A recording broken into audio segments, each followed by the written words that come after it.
Hi friends, പുതിയൊരു വീഡിയോയിലേക്ക് എല്ലാവർക്കും സ്വാഗതം. അപ്പോൾ ഇന്ന് നമ്മൾ ചെയ്യാൻ പോകുന്നത് ഒരു പഴയ പ്ലാസ്റ്റിക് ബോട്ടിലും കുറച്ച് വൈറ്റ് സിമൻറ്റും കൊണ്ട് ഒരു അടിപൊളി ഫ്ലവർ വൈസ് ഉണ്ടാക്കുന്ന വീഡിയോ ആണ്.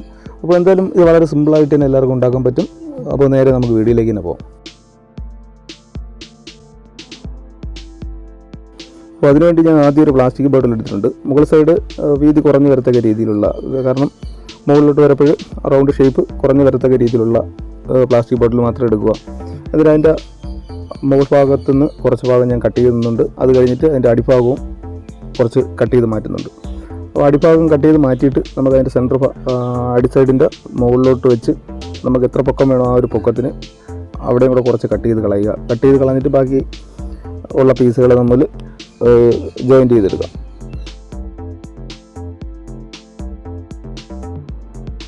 അപ്പോൾ അത് ജോയിൻറ്റ് ചെയ്ത് വെച്ചിട്ടുണ്ട്. അത് കഴിഞ്ഞിട്ട് അതിൽ നിന്നും ഏകദേശം ഒരു അരയിഞ്ച് കൂടുതലുള്ള ഒരു നല്ല കട്ടിയുള്ളൊരു പേപ്പർ എടുക്കുക.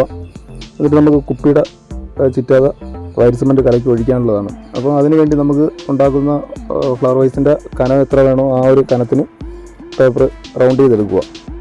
അപ്പോൾ ഏകദേശം ഒരു 4 ഇഞ്ച് കനം കുപ്പിയുടെ വെളി സൈഡിൽ റൗണ്ടിന് കിട്ടത്തക്ക രീതിയിൽ വേണം ആ പേപ്പർ ചുറ്റിയെടുക്കാൻ. ചുറ്റിയെടുത്ത് അതിനെ ഫെവിക്കോൾ കൊണ്ട് ഒട്ടിച്ചെടുക്കുക.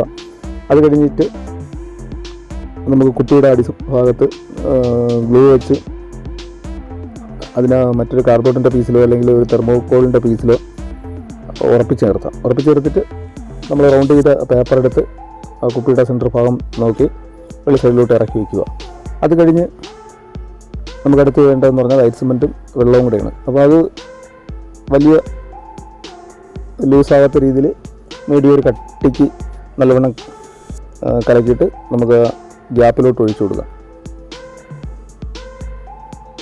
അപ്പോൾ ഒഴിച്ചു കൊടുത്ത് അതിൻ്റെ പൊക്കം അടി സൈഡിൽ കനം എത്ര വേണോ ആ ഒരു കനത്തിന് നിങ്ങൾ ഒഴിച്ചു കൊടുക്കുക. അത് കഴിഞ്ഞ് 12 മണിക്കൂർ കഴിഞ്ഞതിന് ശേഷം നമുക്ക് അതിൻ്റെ പുറത്ത് വെച്ചിരിക്കുന്ന പേപ്പറെല്ലാം ഇളക്കി മാറ്റാം.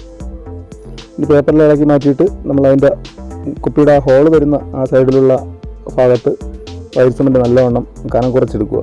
കാരണം കുപ്പി എങ്ങനെ ഇരുന്നോ അതേ അളവിൽ നമുക്കതിനെ കത്തി കൊണ്ട് ചെത്തിയെടുക്കാം. അപ്പോൾ ചെത്തിയെടുക്കാൻ ഒരുപാട് സെറ്റായി പോയി കഴിഞ്ഞെങ്കിൽ നമുക്ക് 80ൻ്റെ സാൻഡ് പേപ്പറോ അല്ലെങ്കിൽ 100ൻ്റെ സാൻഡ് പേപ്പറോ ഉപയോഗിച്ച് വെള്ളത്തിൽ മുക്കിയിട്ട് നല്ലവണ്ണം പേപ്പർ ചെയ്തെടുത്താലും മതിയാകും. അപ്പോൾ പേപ്പറിട്ട് കറക്റ്റ് ആ മുകൾ ഭാഗം നല്ലവണ്ണം കനം കുറച്ച് നല്ലവണ്ണം പേപ്പർ ചെയ്തെടുത്തിട്ടുണ്ട്. ഇനി അടുത്ത് വേണ്ടത് നമുക്ക് ഏകദേശം 2 സൈഡ് ഷേപ്പുള്ള ഏതെങ്കിലും ഒരു പ്ലാസ്റ്റിക് ഷീറ്റോ അല്ലെങ്കിൽ ഫൈബറിൻ്റെ ഷീറ്റോ എന്തെങ്കിലും എടുക്കുക. അത് കഴിഞ്ഞ് അടിയിൽ നമുക്കൊരു ഗ്രൂ കൊടുക്കാനുണ്ട്. അപ്പോൾ അതിന് ആണി ഉപയോഗിച്ച് അത് കറക്റ്റ് അടി സൈഡും പേപ്പർ ഇട്ട് നല്ല ലെവൽ ചെയ്ത് വെച്ചിട്ടുണ്ട്. അപ്പോൾ അടി സൈഡിൽ വയ്ക്കുക.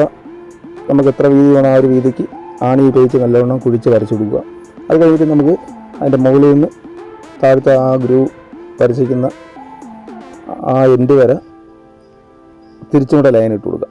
അപ്പോൾ ആണി ഉപയോഗിച്ച് സാവകാശം നല്ല ഷേപ്പിൽ തന്നെ ചെയ്തെടുക്കാൻ ശ്രമിക്കുക. അപ്പോൾ അടുപ്പിച്ചടുപ്പിച്ച് ഏകദേശം 1 സെൻറ്റിമീറ്റർ മതിയാകും ആ ഒരു വീതിക്ക് അടുപ്പിച്ച് ഗ്രൂവും കൂടെ ഇട്ട് കൊടുക്കുക.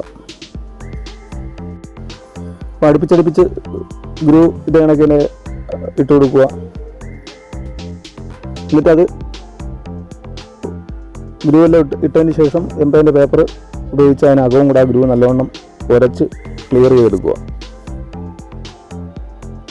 അപ്പോൾ നല്ല ഉണങ്ങുന്നതിന് മുമ്പ് തന്നെ ഏകദേശം ഒരു 10-12 മണിക്കൂർ കഴിയുമ്പോൾ തന്നെ ഇത് ചെയ്താലേ നല്ല ലെവൽ ചെയ്ത് നമുക്ക് എടുക്കാൻ പറ്റത്തുള്ളൂ. ഒരുപാട് ഉണങ്ങിപ്പോകാൻ സമയം കൊടുക്കരുത്. അത് കഴിഞ്ഞിട്ട് പിന്നെ നമുക്ക് വേണ്ടതെന്ന് പറഞ്ഞാൽ കളർ കൊടുക്കുക എന്നുള്ളതാണ്. കളർ കൊടുക്കുക എടുത്തിരിക്കുന്ന പെയിൻ്റ് എന്ന് പറഞ്ഞാൽ അക്രിലിക്കിൻ്റെ കളർ തന്നെയാണ്. അപ്പം നിങ്ങൾക്ക് ഇഷ്ടപ്പെട്ട കളർ നിങ്ങൾ തന്നെ തിരഞ്ഞെടുക്കുക. അപ്പോൾ ഗോൾഡും അക്രിലിക്കിൻ്റെ റെഡുമാണ് ഞാൻ ഇതിൽ കൊടുത്തേക്കുന്നത്. അപ്പോൾ എന്തായാലും ഇന്നത്തെ വീഡിയോ എല്ലാവർക്കും ഇഷ്ടമായി വരുന്ന വീഡിയോ ഇഷ്ടമായെങ്കിൽ ലൈക്ക് ചെയ്യുക. നിങ്ങളുടെ അഭിപ്രായങ്ങൾ കമൻറ്റ് ബോക്സിൽ അറിയിക്കുക. അപ്പോൾ എല്ലാ കൂട്ടുകാർക്കും ഒരിക്കൽ കൂടി ഗുഡ് ബൈ.